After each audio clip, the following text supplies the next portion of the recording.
In the coming months, you will see FedNow being rolled out on a bigger scale.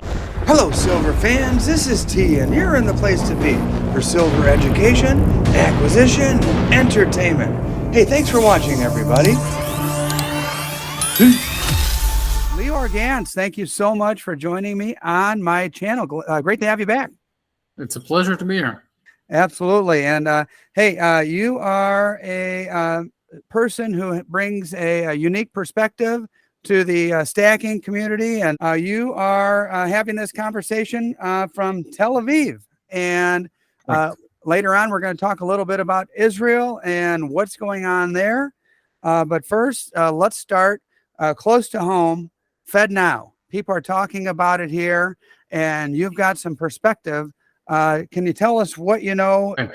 So, first of all, FedNow is not something that the Fed is just gonna slowly roll out and test and see how it goes. This is a project that they have clearly assigned a top priority for. So, in the coming months, you will see FedNow being rolled out on a bigger scale. I think just because it's an election year, they are holding it back more than usual. But after the November elections, you'll start seeing, so in a year from now, you'll start seeing a lot from the FedNow. And essentially, the FedNow is the tool that the central bank is going to use in order to clear transactions faster with a lot more trust for big institutions. And it will fundamentally revolutionize fintech, because a lot of competing services just do not have the full faith of the United States government behind them as a clearinghouse. So this is going to be something that doesn't turn society into cashless, but certainly it will accompany the way that we currently transact. And a lot of fintech companies are going to have to adjust their business models fundamentally to this change. And it's part of a bigger picture of trying to make sure for the Fed that they have more clarity and obviously more oversight over financial transactions. But this is nowhere near the nightmare that's happening in China, where in terms of rules and regulations, the government literally sees every transaction that you make. In the United States, very important to stress this, it's not like that. They do not have access to individual transactions where they can just freely share them. If that's your fear, you would need probably 10 to 15 years worth of legislation to get there. And of course, half of the country, if not more, will absolutely not stand for it. So just understand that for the most part right now, even though it could lead to some abuse, the initial rollout of FedNow, all it would do is attract a lot of institutional money to use it, because of the full faith of the government that's behind it, and because it's going to be technologically superior to most other fintech. Well, I can tell you, as you were speaking, my blood pressure was going up just a little bit there. Exactly. Because I am one of those folks who is fearful of going to a cashless society. I have a lot of reasons why, and I'm sure a lot of my viewers do as well. We don't need to go into all those reasons, and just even a step in that direction, causes our dander to be raised. Let me ask you this: what would FedNow and going in this direction do to cryptos like Bitcoin and Ethereum and things like that? Would they work side by side eventually, or will the cryptos go away as we all go to one system that is backed by the government? First of all, Bitcoin is not a U.S. phenomenon. It's a global phenomenon. So the U.S. government doesn't necessarily control it, right? It can regulate it and put regulations in the way of it becoming more mainstream in the United States. But apart from that, what we've seen since 2009 and up until today, especially now when we're in a high interest rate environment, is that Western world countries have far less of a need for a decentralized currency in the daily lives of the citizenry. Now, sure, there are many in most countries, including the richest countries and the ones that cherish liberty and civil rights more than other countries. There are still those who are suspicious and doubtful, as you are, and as most people should be, or all people should be, but still those people make up a very small faction of society. So it looks like even if the rules for holding Bitcoin will not change, you're still talking about an asset class that kind of behaves like gold, right? Where you put a portion of your savings into Bitcoin and you feel like, hey, at least some of my savings power is not tied to the dollar. Exactly. Yeah, but keep in mind though that Bitcoin is mostly priced in dollars, as you know, and that it's far more volatile than its counterpart, the one that you like, which is gold or silver. Correct. So what are the pluses then of Bitcoin in the tech boom that we saw between 2009 and 2020 with zero interest rates? Bitcoin had a much better case for growth than it does today. So we need to see how that asset class behaves in a world where you can put your money in a money market account and get 5% or 6%. It's a very new world, and I'm sure that it's pulling money away from non-performing assets such as Bitcoin and into performing assets such as a money market account. So my point is to say that we've changed directions altogether, and unlike gold, where you've had it for a few thousand years, and there's more of an understanding of how it behaves or how people trade it, we still need to see how people choose to transact in Bitcoin in terms of their holding patterns, belief in it, etc., when you have such high interest rates around the world. Well, the biggest factor to me is the privacy factor, and not having Uncle Sam have his watchful eye on all of my assets and everything I own. And yeah, you're right. That's why the silver and gold, one of the reasons it really appeals to me.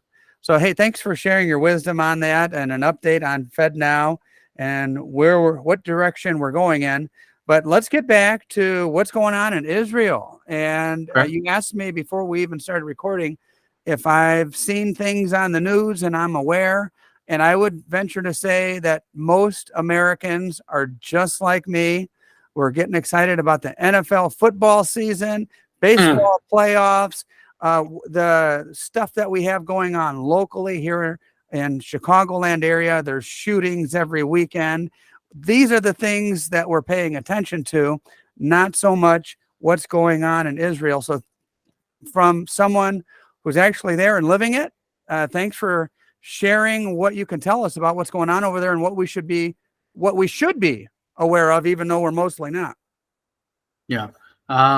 Okay. I would love to share that with you. Just to tell you before that I did put together two very lengthy, very detailed reports about CBDCs around the world, from A to Z, everything that's going on between China, the United States, Europe, Africa, the works. So definitely, if you want access to that and you want to understand everything that the IMF, the Bank of International Settlements, and global institutions are putting forward between pilots and tests and real world transactions, go to wealthresearchgroup.com/CBDC. That's the first one, /CBDC2, The number 2 is the second one, and the latest update is /CBDC3. And those will get you up to date on everything that's happening around the world. So now when we talk about Israel, the country was formed in 1948. So relatively young country, 75 years old. And it's situated in an area where no country has ever held its sovereignty for long. Certainly not a democracy. If you look at the history of the Middle East, very few, if any, democracies and very few countries existed for a long time as a sovereign nation without foreign conquerors coming in to the region. Mm-hmm. So in that regard, it's already beating the genetics of the area.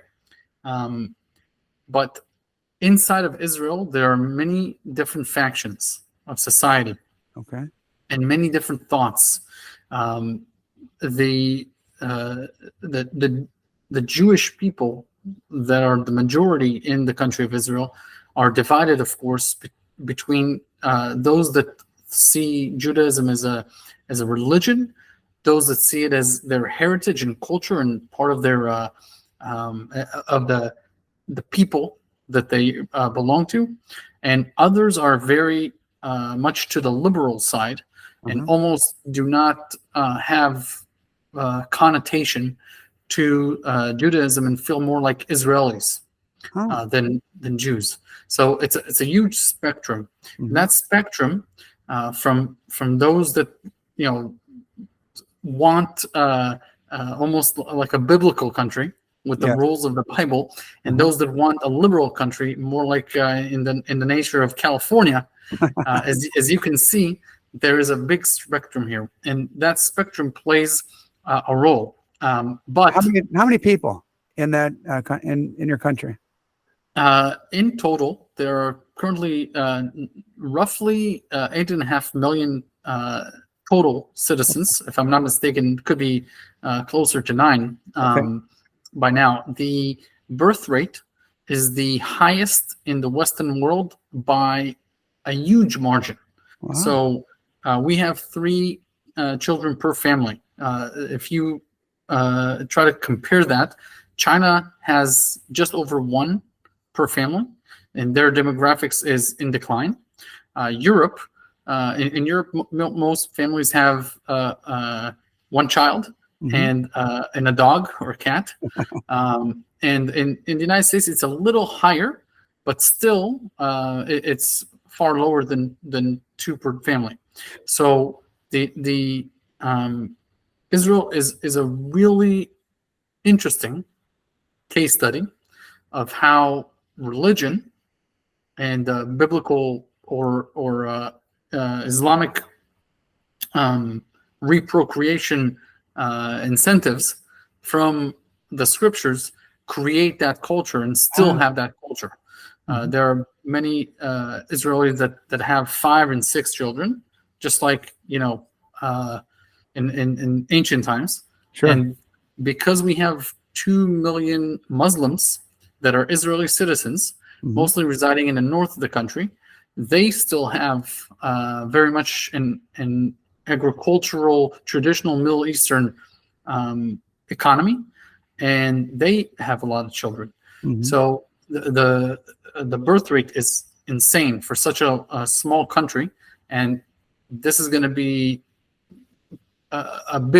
one of the biggest challenges for the country going forward. On the flip side, it does create a fantastic tax base for the future, and it does create the situation where the part of society that can enlist in the military and help with the security issues is always big. As you know, in America right now, you have a recruitment problem.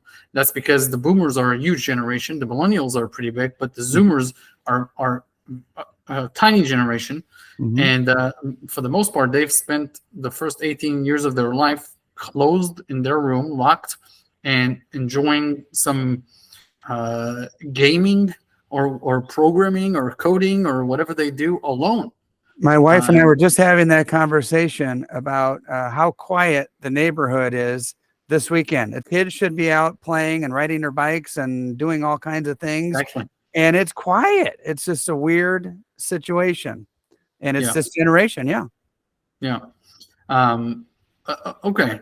So now let's talk about what's happening right now, because this will interest a lot of people.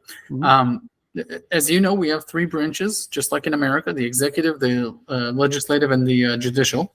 And there's always been a clash when you talk about classic checks and balances between the legislative and the judicial. The judicial was mostly led by more liberal thinking, and the legislative by more right-wing thinking, so more militaristic.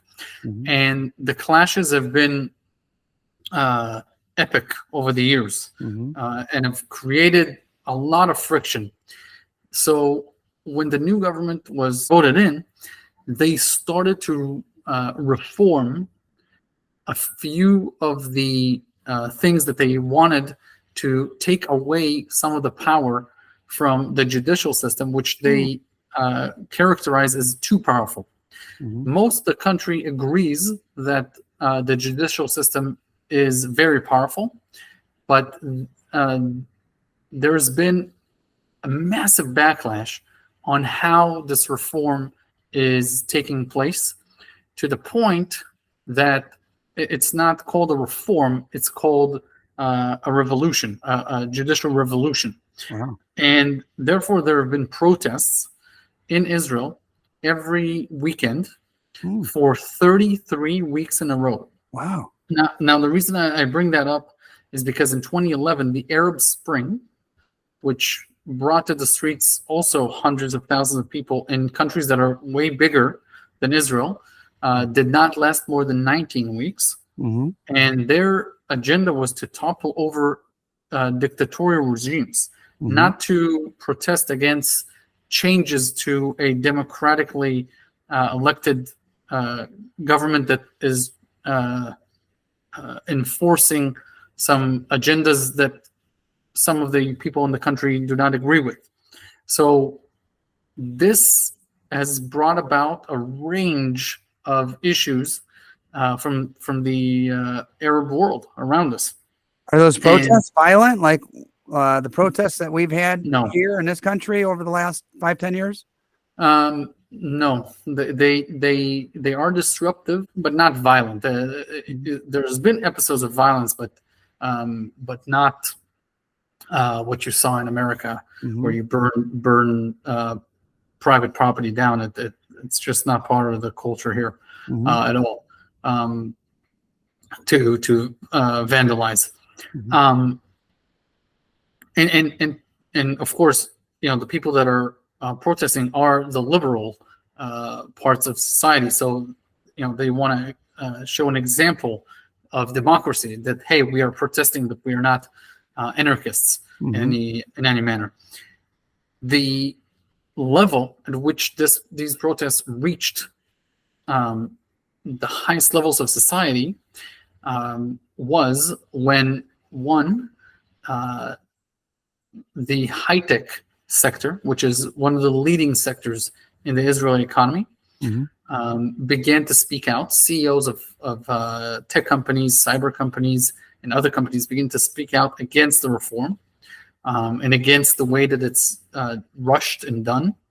And money has started to flow out of Israel. So startups would reincorporate or change their domicile to other countries. Money was flowing out. Obviously, foreign investors weren't coming in. That's another big problem. Secondly, you've had a lot of military people, which military in Israel is mandatory. Right. 3 years for males and females, 2 years. So everyone goes to the army on paper. One of the proudest military men are the fighter pilots, and they started to say that if this reform goes through, they will refuse to get on jets, Wow. fighter jets. So the impact of this reached the type of and the caliber of people that after they finish military, these people go on to lead the largest organizations in the country. These are very capable people.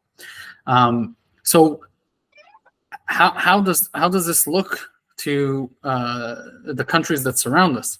So you have the Persian Gulf countries, which are most of the countries that signed the Abraham Accord agreements with Trump. Those countries see this as a big problem, and these countries have changed the way that they look at Israel. Israel has been a country that you can rely on if you want to get something done and you need help from the United States. If you need something from Washington, you know that you have a friend in Israel that can help you get an ear in Washington. As you know, Benjamin Netanyahu has not been invited yet to meet President Biden. This is unprecedented in the relations of Israel and the United States, at least going back 40 years, if not more. The administration clearly doesn't like what it sees in Washington, and is sending a signal, and is trying to really make sure that Netanyahu knows that this is against the interests of the United States. And I remind you, the biggest interest of the United States in the Middle East is that the Middle East stays very stable. Right. Because if it doesn't stay stable, they need to keep their fleet here, and that means that fleet cannot sail the South China Sea where they really want it to be. So the Abraham Accords were a way to normalize the region. And what you're seeing in recent months is that the Saudis are turning to the Chinese, the Iranians, and the Saudis all of a sudden are normalizing to arch enemies.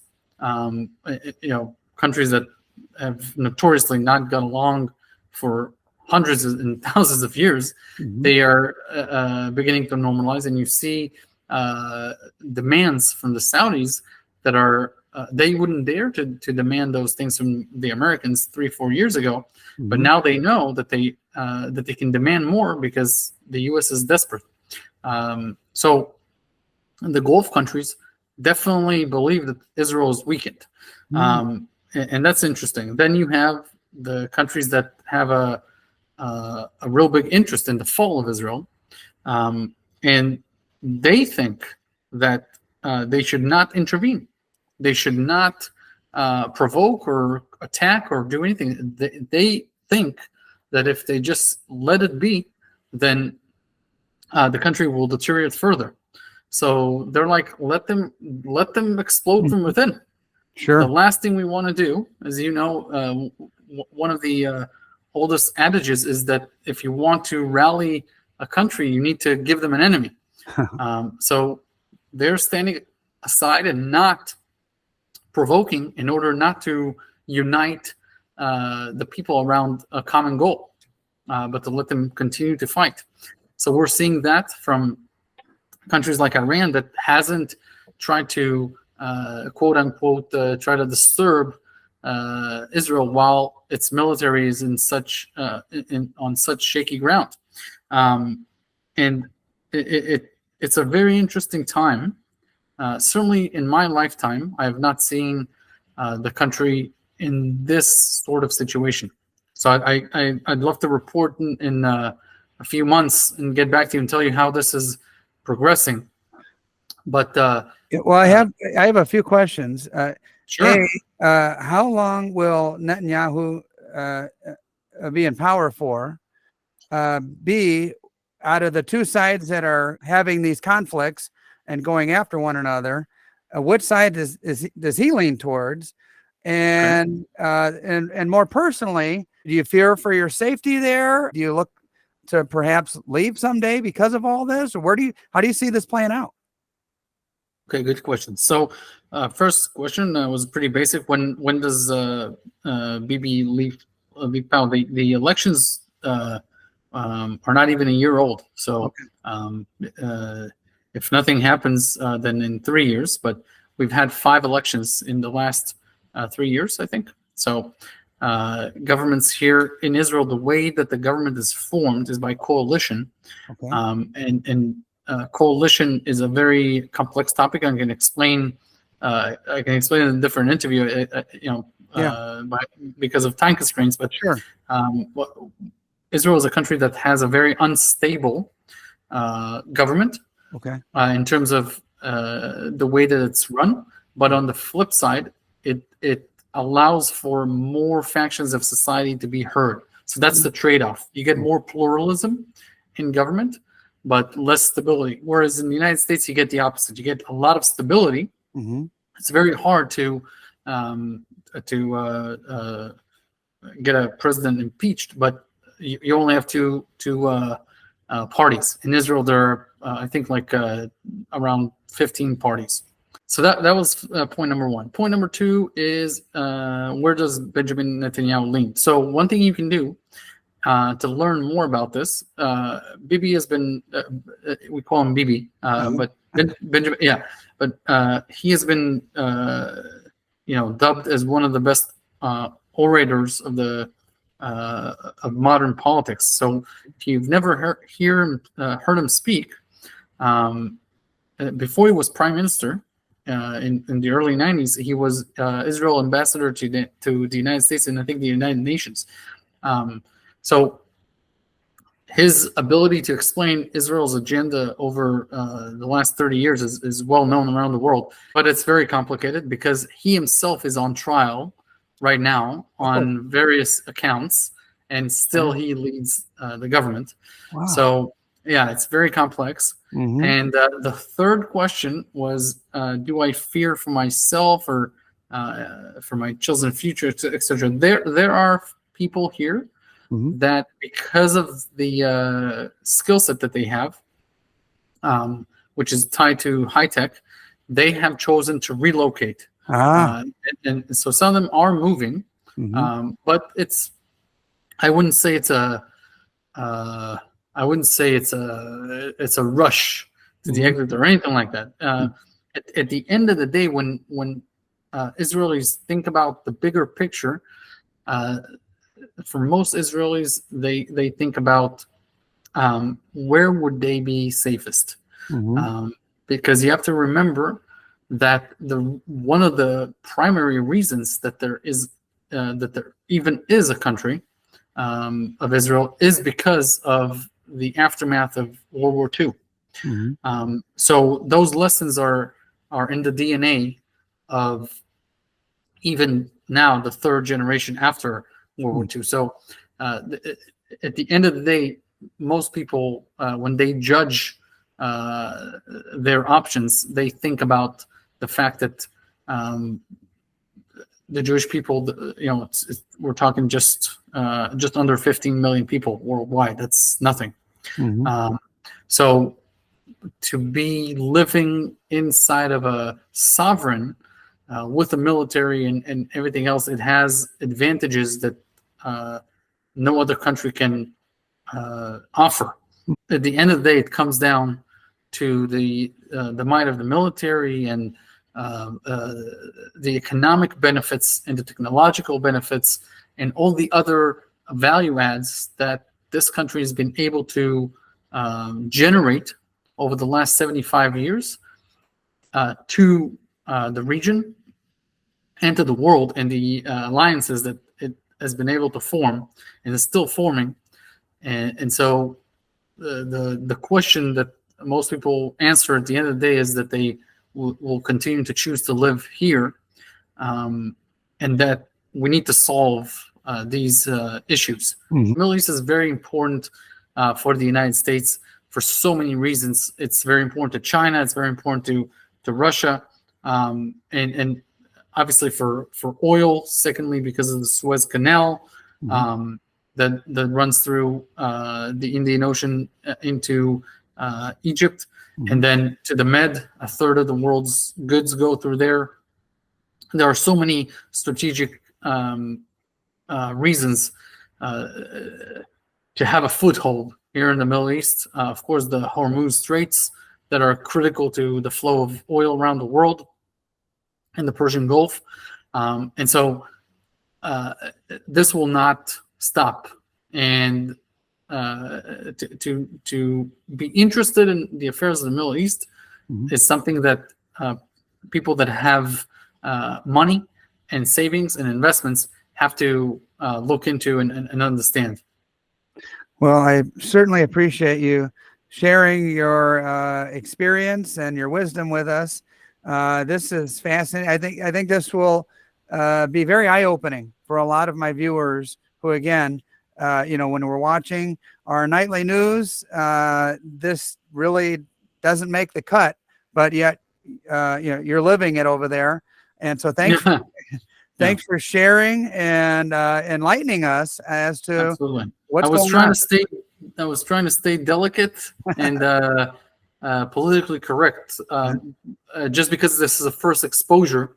And I know that obviously, viewers on the comment section either have an existing opinion pro or anti Israel and occupation and Palestine, etc., etc. So I was trying to really stay delicate and just give you a first taste of this. But of course, it's a very complex situation, and as you know, for thousands of years, many have tried to solve the issues between the various tribes that have occupied this region to no avail. So that's why I'm trying to be very